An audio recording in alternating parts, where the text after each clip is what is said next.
Now, my second experience with grief that I'll share, even though I said I've had other experiences as well, was with my dad. And this is in the year 2017. It's 9 years ago. It goes so quickly. It's 9 years ago my dad died. Now, I told you all before, I'm in the state of New Jersey. However, I grew up in New York, in Queens, New York.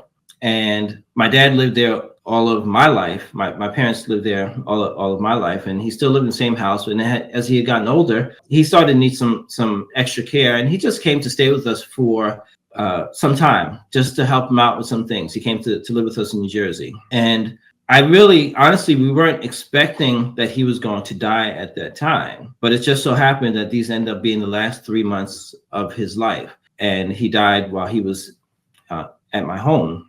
And why I say I experienced now with him guilt was the day that he died, I actually was out of town. I was away for a couple of days for another conference. So with my dad, I experienced now guilt for not being around for him at that time. And I love my parents dearly, and I wasn't able to be there for him, even though my wife was there and my eldest sons, my children were in the house, where they were there with him.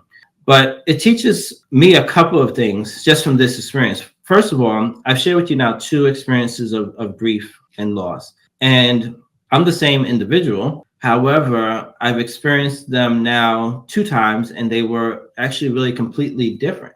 You know, anger with my mom before, now guilt because of my dad. So it, in a way, shows us, even if you go through multiple experiences of grief, that, grief is unique each and every time. As I stated before, it's not something you can really prepare for, because you don't know how it may affect you for this particular time you experience grief. And it's not necessarily going to be the exact same way as before. All right. So I don't say, and I don't think anyone can say really that they have mastered grief in that regards, because it can appear to us so vastly different every time that we experience it. So that's one thing I'll say that I learned with my dad. I'm the same individual,